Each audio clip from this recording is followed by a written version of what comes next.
So are you in tune with those deeply held emotions that your customers carry around? You'd better be if you want your chance of changing their world. We'll talk about it today on The Buyer's Mind. Welcome to The Buyer's Mind, where we take a closer look deep inside your customer's decision-making mechanism to reverse engineer the perfect sales presentation. Now, please welcome your host, Jeff Shore. Well, greetings, everyone, and once again, welcome to The Buyer's Mind. I am your host, Jeff Shore, and this is the podcast where we try to investigate just what's going on in the minds of the customers who are thinking about purchasing a home. And we've got somebody on the show today who really understands that big time. I think you're going to really enjoy the conversation. It's fascinating. And, one of the things that I'm always looking at is trying to get a sense of how emotional a purchase decision is. And the problem is I never really know because when I try and test myself, I don't know my own emotions. And that's really true. We think we know our emotions, but we don't know our emotions as much as we think we do. So this is a problem right from the very beginning. I'm joined as always by our show producer, Paul Murphy. Murph, when you're out there buying, even if it's a very technical product for you, you're looking at audio, video equipment or camera or whatever it is. Do you even think that your emotion is playing a part in the conversation? Well, no, I'm completely logical when I'm buying. No, you get your hands on it, you get excited. You're Dr. Spock or you're Mr. Spock? Is that who you are then? All logic, no emotion? It's a new toy and you're just excited to start playing with it, especially in the tech world. It's always something really cool. So, yeah, you get excited about what you're going to do. Well, and I'm glad you can appreciate that. And look, I know me. I'm probably more emotionally expressive than the average person. I could be wrong in that. It's hard to measure, but I know for me, when I'm in that buying mind, when I'm thinking about purchase something, I recognize there is something that's going on in my gut and it's welling up. And the problem then is, of course, it's easy for me to just sort of lose control. But here's the deal. If I'm really juiced up about buying something, I mean, if I really want to buy it, if I'm really excited, it's good for me. I think I appreciate what I buy, what I spend my money on more because of the emotion. And if I was one of those people that needed to go find every fact and every figure, I probably wouldn't appreciate the product very much by the time that I was done. So I am of the opinion that our emotions actually serve us well. They validate exactly what it is that we're trying to do. And that's what we're going to get into today as we talk to Kaye OBrien from the Zillow Group. Her job is to really dive deep and understand what the emotional experience of customers are. Now, in this case, Kaye is going to look at it from the perspective, because she's with the Zillow Group, she's going to look at it from the perspective of somebody who's thinking about buying a home. But the reality is we could apply it to any industry. It doesn't matter what you sell. You've really got to understand the way that our customers make emotion-based decisions. So let's get into that today with Kaye OBrien. Well, our guest today, Kaye OBrien. Kaye is the Director of Consumer Insights at Zillow, a company I know you're all very familiar with. She's a founding member of that Insights team, and she has over 30 years of experience in helping companies to create these holistic views of their customers and their brands, which, quite frankly, I think more companies need to approach their customers that way. But they use a lot of different research techniques in order to make decision-making and innovation decisions for all aspects of the business. She's a really interesting person who is scary smart, but I always enjoy talking to her. Please welcome Kaye OBrien. Kaye, how are you today? Hi, Jeff. I'm great. Thanks for having me on. I've been looking forward to this. Oh, we'll have some fun. Give us the cocktail party version of what do you do? Because if you were to say to somebody, well, I'm the Director of Consumer Insights at Zillow, they may not fully understand exactly what that means. So if somebody said, what do you do? How do you describe that? I think the way I would best describe it is I take all of our great research that we conduct, both through our Consumer Insights team as well as our econ team, and I try to figure out ways to package that and tell stories so that we can share it externally with everybody else. I love it. I love it. And then that gives you the opportunity to ultimately make decisions that aren't going to be just on the whim or my guess is with your research background and your academic background that it probably drives you just a little crazy when any executive starts a sentence with the words, well, I think you're a researcher. I think doesn't probably rub you the right way. I don't want to put words in your mouth. What are you thinking?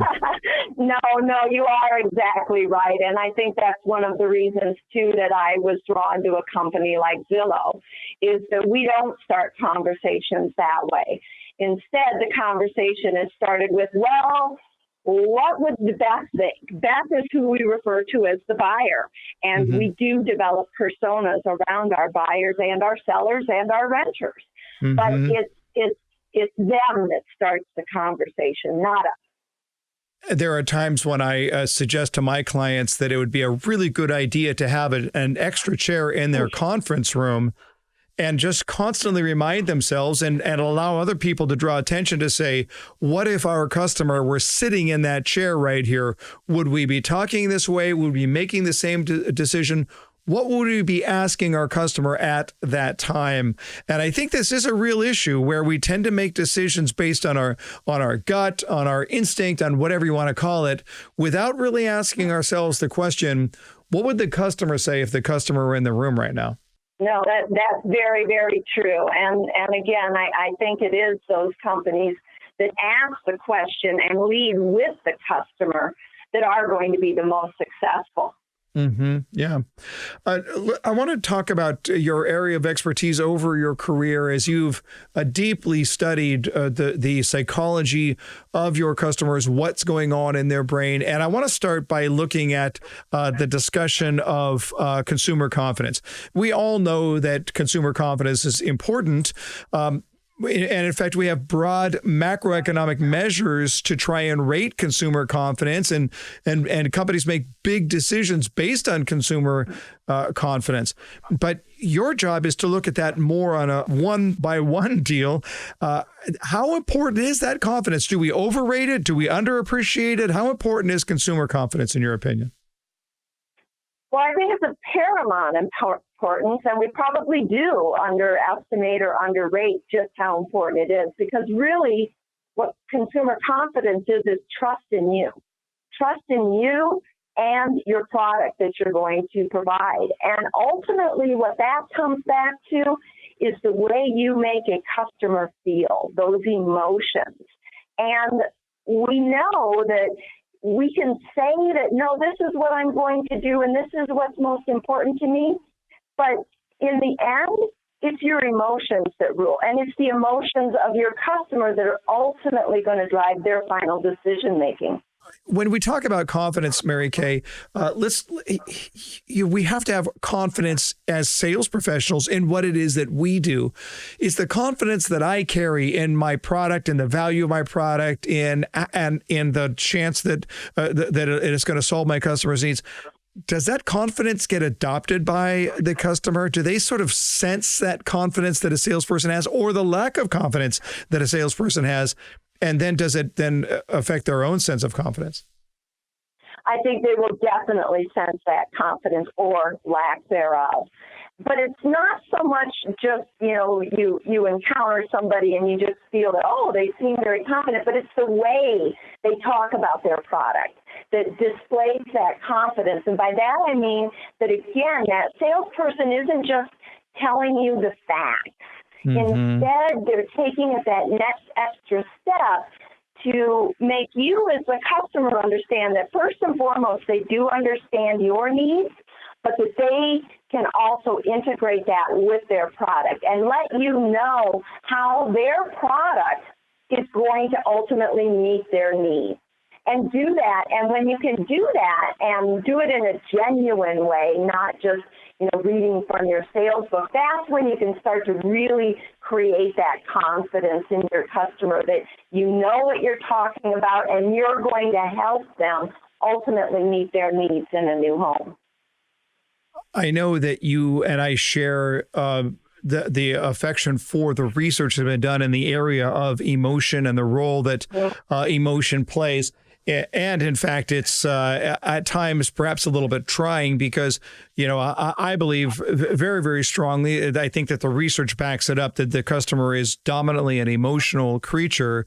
And yet sometimes we see companies that don't want to approach in an emotional vein, or there's a very sales presentation is based on facts, figures, features, benefit, logic, data analysis, whatever it is. So we've got we're at loggerheads right from the very beginning in the way we want to sell from the way that somebody wants to buy. But what I'm looking at specifically is to answer the question, especially for frontline salespeople, if customers truly are making emotion-based decisions, then why do the customers themselves slant the argument so much in the favor of logic? That is to say, you're going to have customers who are going to come in and they're going to be asking a lot of technical questions, even though ultimately the decision is going to be based very much in the gut. I think in all honesty, it's because the customer doesn't even realize that's how they're making their decisions.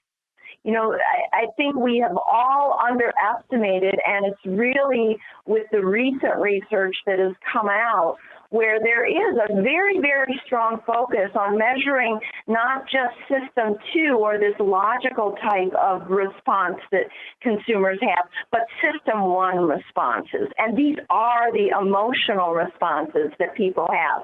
And even us as consumers, we're not aware just how strong that emotional response is until the very, very end. We will go in and we will say, no, this is exactly what I'm looking for. But you know what? Bottom line, the home you buy is going to be driven by your emotions. And I think about the first home I purchased, where I had my entire layout of criteria I needed in that home. I walked into this home, I saw this archway, and I was like, this is my house. And but it doesn't have X, Y, and Z that was on your list that you absolutely must have. And it's like, I don't care. This is the house that's going to meet my needs, because there was something about that archway that literally spoke to me on an emotional level.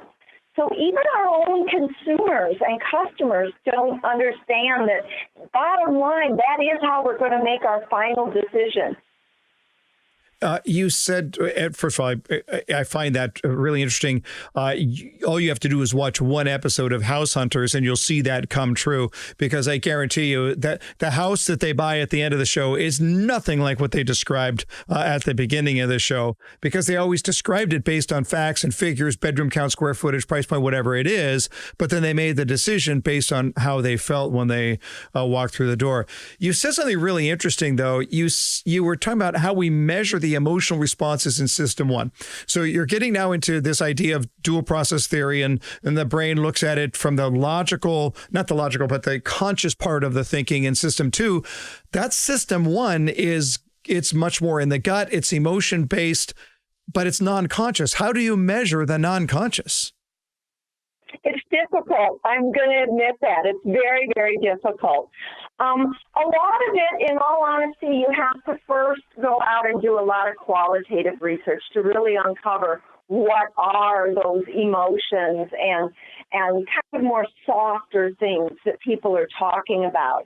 And then in terms of measuring it, it's really done kind of two ways. The most, scientifically rigorous way is you literally do hook people up to electromagnetic sensors. You put eye goggles on them so you can track their eye movement, so that you can see literally what is happening behind the scenes when people are responding to stimuli or looking at a particular house. You can also, and this has been very effective in the market research world, but basically take those emotions that you've uncovered, and there are ways to quantitatively measure them. It's usually done looking at a series of attitudinal statements and which statement do you most closely associate yourself with. But there are definitely ways to measure that emotion. I will just mention, though, that I think what's most important is to actually measure the impact of what happens after you start to address those emotions. So, and that is a simple test. You approach one group of customers without the recognition of the emotion that's behind all of that data, or you do. And I guarantee you, again, that if you do that, you will find that it's much easier to develop that relationship with your customer and ultimately be successful with that customer on both sides. Not just you're selling them a home, but they're getting the home that's going to meet their needs if you take into account what the emotional drivers are behind what is logically coming out of their mouth. It's really interesting because this is something that I've been teaching for years, the idea that people they're not motivated by their dissatisfaction. They're motivated by the emotional response to their dissatisfaction. They're not motivated by the future promise of what their life could look like. They're motivated by the emotional aspects of that future promise. And that's it sounds like what you're talking about right here. And I do find it just interesting very interesting to see how now we can see, researchers can see even physical tells that give us a clue to the emotion. I was just watching a video on this recently about measuring the dilation of the eyes in times of stress and how stress causes the eyes to dilate. And, I think as human beings, we probably notice that, but don't notice it. Like we know there's something going on there, but we don't know what it is. But now science is giving us a peek behind the curtain, which means it's kind of cool to be able to study this stuff for a living. I agree. We're talking to Mary Kaye O'Brien at Zillow. Let me ask you this. Your role here is in consumer insights. And one of the insights that we look at, and I know that you certainly look at in the real estate business, is the home buying process. It's obviously emotionally driven. It's a very emotional time. It's also a very, very stressful time. We know that people are going to move forward because something in their life needs to be fixed. We know that they're going to move towards something that offers them a better future. But we also know that there are hindrances that are standing in the way, right? There are inhibitors that are preventing them from moving forward. And one of those inhibitors is fear. And of course, it takes its form in many different ways. What do you believe are some of the most pronounced fears that you see in the selection process? I think the global fear in the buying process is fear of making the wrong decision. Buying the wrong home. Maybe it ends up not having the amount of space you're going to need for your growing family. Maybe you thought that a 3-level home was just going to be perfect, but then you realize, I've got knee problems. Or maybe you're afraid that you're not going to be able to actually afford it, but it's really fear of making the wrong decision. I'm going to purchase the wrong home. I'm going to get maybe the right home, but in the wrong neighborhood, or I'm going to choose the wrong type of loan and maybe get myself in financial difficulty. But bottom line, it's fear of making a bad choice. So this would explain those customers who, whether it's homes, cars, anything, life insurance policy, doesn't really matter. This would explain the longer buying cycle and those customers who just get frozen into what it is that they're doing. And we've actually done some research here with the idea that the longer someone stays in the process without making a decision, the less likely it is that they're going to buy, because they become unmoored from the initial emotional impulse and get hung up on all of the data. They start asking all of these detailed logic-based questions. And at that point, they're so far away from their emotion, they're probably not going to buy in the first place. Do you agree with that premise? Oh, I totally agree with that. And yeah, I think you, like you said, only watch House Hunters or something like that. Mm-hmm. And you do see that playing out. That fear of making the wrong decision, how do you conquer that? If you're a sales professional, I mean, that's a real fear. That's legitimate. I can't fault a customer for feeling that way. So if you're a sales professional, how do you help somebody to deal with that very real concern? I think it's trying to uncover what are the emotions behind that. So as you mentioned, they are going to come to you and they're going to say, I need so many square feet of storage. I want a master on Main. They're going to have this list of criteria, as every buyer does. This is what I want in my ideal home. don't just take that at face value. Start to understand and probe as to why. Why do they think they need a master on main? Why do they think they need that amount of storage space? Because then you'll start to uncover what are those emotional drivers behind their logical response. Mm-hmm. And it's then that you can, if you can understand where your customer is emotionally and talk to those emotions, you're going to be able to help them through this incredibly stressful process. And let's face it, the stress you go under in buying a home, it just adds to all of the other stressors and just increases your level of fear even more. One of the things that I find interesting is that based on what you're talking about right here, it means that we have to connect with the emotion of the customer. We cannot think that we're going to have a logic, data, analytical conversation and believe that we'll be able to extrapolate the emotion from it. And yet, there are many salespeople who are concerned that they don't quite have the permission to be able to ask questions that would elicit those emotions. And while I understand that concern, especially right up front, it's very difficult to get somebody to open up about something that's deeply personal. I understand that. And yet that's exactly what the customer needs. They need to be able to share that, and they need to almost have permission to be emotionally expressive. And my concern is that oftentimes salespeople simply do not give them that emotion because it's the salespeople themselves that are taking it down that fact-based, logical, analytical, just the facts, ma'am type of approach. Your thoughts on that? Well, I think you're probably right. I mean, but that's, again, how we're taught as salespeople is give them the facts. Let them know what the ultimate benefit is of your product. But it's very, well, in all honesty, it's kind of easy to uncover those emotions because it's really just one word, one question that you have to ask. Mm-hmm. Why? Mm-hmm. Why is that important to you? Why are you looking for that?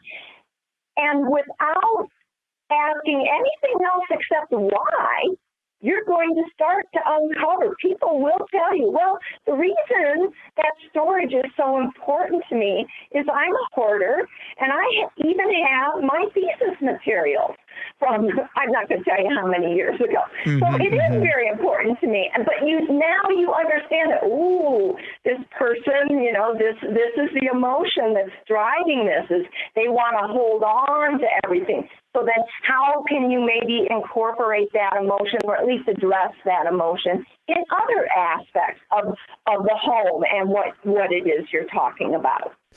Completely. And the thing that's interesting about that is that why question, it's not an invasive question. It's a curiosity question, but it certainly does lead into that. We're just about out of time. Let me ask you, what's the funnest part of your job? I know funnest is not a word, but it should be, so I'm going to keep using it. What's the funnest part of your job?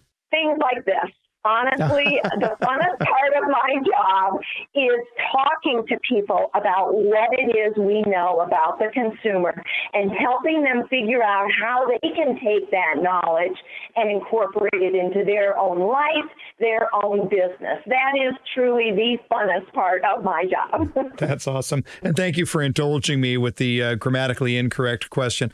All right. So as tradition here on The Buyer's Mind, before we let you go, we're going to put you on the hot seat. Rapid fire questions, rapid fire answers. You ready? Sure. Your very first job was what? I was a car hop at the A&W root beer stand. I love it. I love it. I love it. That's awesome. An album from your youth that you listened to over and over again. U2's Joshua Tree. Oh yeah, can't argue there. The most beautiful place you've ever stood. I would have to say in my backyard out on the Olympic Peninsula. Very nice. Very, very nice. Any book that you've read that's made a profound impact on your life? Well, I recently read a book by a former colleague of mine when I was at Ipsos called The Achiever Fever Cure. Her name is Claire Booth. And that did make a profound difference on my life. It helped me to understand Claire and help me to understand myself and my own drives a little bit more. Love it. A movie you've seen multiple times, but you can't help it. You have to watch it when it comes on. Well, I'm not much of a movie watcher, but I did see The Great Gatsby more than once. I'm not sure I would watch it again. Yeah. All right. Fair enough. And finally, the name of your very first celebrity crush. My very first celebrity crush. Oh, it was probably Davy Jones. I love it. Yeah, subscriber to Tiger Beat magazine, were you? All right. Yeah. That's fantastic. She is Mary Kaye O'Brien. She is the director of consumer insights at Zillow, and just a fantastic conversation. Mary Kaye, thanks so much for being on The Buyer's Mind. Well, thank you so much for having me, Jeff. It was great fun. Well, once again, Murph, just mind-blowing, but really, really cool stuff to listen to some of the things that Mary Kaye had to say. Did you enjoy that? Very insightful. You wouldn't think that some place like the Zillow Group would be interested in that kind of research, but obviously very important to them. Well, listen, when you look at it, there's an argument to be made that buying a home is the most emotional thing or emotion-based thing that you're ever going to do because it's so multifaceted. On the one hand, there's the idea of the American dream, something I've been thinking about doing for a very, very long time. And then there's all of the media attention that homes get. There are entire television stations dedicated just to the idea of home. And then there's the memory that you're bringing in and the nostalgia of the home that you grew up with. And now let's ladle on top of that the negative emotions of fear and fear of missing out and fear of making a mistake and all of these things that we're going to carry in. You get the sense that somebody who's buying a home is pretty much an emotional wreck by the time they're done, don't you? I've been that emotional wreck. So I've bought several homes. But yeah, yes. No, you totally get it. I do.